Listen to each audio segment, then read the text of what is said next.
Когда на одном из японских островов началось нашествие грызунов, местные жители были в отчаянии. Крысы уничтожали урожай, запасы еды таяли, а привычная жизнь рушилась.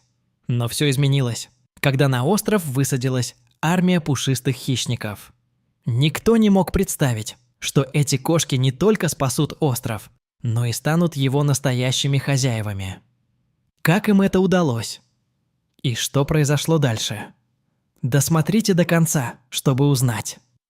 Где-то в бескрайних просторах Тихого океана, среди множества небольших островов, затерянных в лазурных водах, есть одно место, которое однажды столкнулось с настоящим бедствием.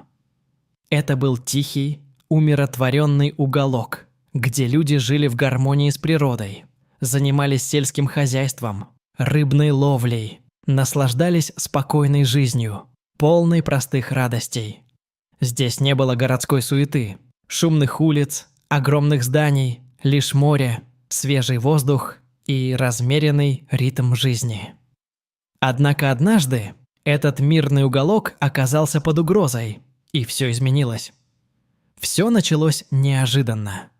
Никто не мог точно сказать, откуда они появились, но со временем стало ясно. Остров захватила армия грызунов. Маленькие, но невероятно умные создания проникали повсюду, и прежде чем местные жители осознали масштаб проблемы, ситуация вышла из-под контроля. Вначале никто не придавал этому большого значения. Ну что может сделать пара пробежавших мышей? Однако вскоре грызуны начали стремительно размножаться, захватывая новые территории. Они уничтожали урожай, подгрызая корни растений, лишая фермеров их единственного источника пропитания. Запасы продовольствия, бережно хранимые в домах, подвергались атакам. Мешки с крупами оказывались изъеденными, зерно рассыпалось, а люди теряли возможность питаться привычным образом. Одним из первых, кто забил тревогу, был фермер по имени Такеши. Он жил на острове с самого рождения. Его семья веками возделывала землю, выращивая рис и овощи.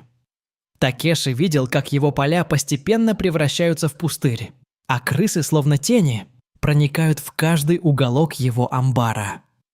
В отчаянии он обратился к мэру острова, пожилому, но мудрому Хироши, который уже много лет управлял этим местом. Хироши понимал, что если не предпринять меры, остров ждет катастрофа. Паника охватила население. Люди понимали, что если не предпринять срочных мер, их родной остров вскоре станет непригодным для жизни. Они пытались бороться с нашествием привычными методами. Ставили ловушки, использовали различные средства для отпугивания вредителей. Но ничего не помогало. Казалось, что крысы побеждают, а остров был обречен. Каждый день их становилось все больше, а вред, который они причиняли, становился катастрофическим. На одном из собраний Хироши предложил необычное решение. Если грызуны угрожают острову, значит, нужно призвать их природного врага. И тогда было принято неожиданное и смелое решение. На остров завезли 1000 кошек. Эти пушистые охотники были привезены со всех уголков страны, и от них зависела судьба острова. Как только кошки оказались на острове, они начали осваивать новую территорию. Первые дни прошли в изучении местности, но вскоре инстинкты взяли верх. Кошки стали патрулировать остров, вынюхивая новых обитателей и устраивая на них охоту. Грызуны быстро почувствовали присутствие опасных хищников и начали вести себя иначе. Они больше не бегали так свободно по улицам и не заполоняли дома, ведь повсюду поджидала опасность. Каждая кошка, следуя своим природным инстинктам, выслеживала, подкарауливала и молниеносно нападала на свою добычу. Прошло несколько месяцев, и жители начали замечать перемены. Там, где еще недавно кипела жизнь грызунов, теперь царила тишина. Количество вредителей резко сократилось. Такеши впервые за долгое время увидел, что его рисовые поля вновь начали цвести, а мешки с зерном больше не повреждены. Фермеры вздохнули с облегчением. Их поля перестали подвергаться нападениям, Урожай больше не исчезал по ночам, а склады с продовольствием наконец перестали подвергаться разрушению. Остров медленно, но уверенно возвращался к жизни. Люди, которые еще недавно отчаянно боролись с грызунами, с удивлением и благодарностью наблюдали за работой пушистых охотников. Прошли годы, и остров полностью изменился. Уже через 2 года исчезновение грызунов стало очевидным.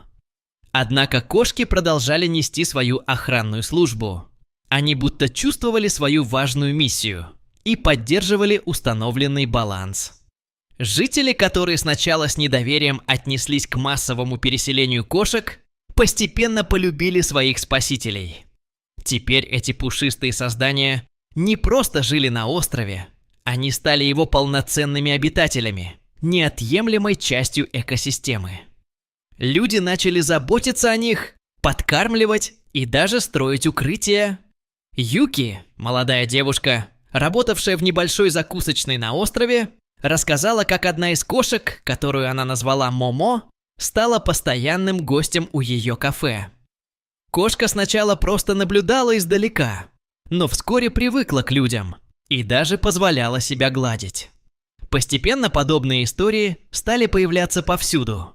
У каждой семьи была своя кошка, и жители стали воспринимать их не как охотников, а как настоящих компаньонов. Через 8 лет после появления кошек остров официально был объявлен полностью свободным от грызунов. Это был не просто успех. Это стало настоящим чудом, о котором заговорили даже за пределами Японии. Однако этот путь оказался долгим и полным перемен. В первые несколько лет грызуны постепенно исчезали. Но никто не мог сказать с уверенностью, действительно ли они ушли навсегда. Ученые и специалисты, приглашенные властями, провели многочисленные исследования и пришли к выводу, что благодаря кошачьему контролю численность вредителей снизилась практически до нуля. Экосистема острова начала восстанавливаться, а природа словно ожила. Спустя 4 года после появления кошек урожай снова стал обильным. Фермеры вернулись к привычной жизни, а жители начали чувствовать себя в безопасности. Казалось бы, проблема решена, но остался важный вопрос.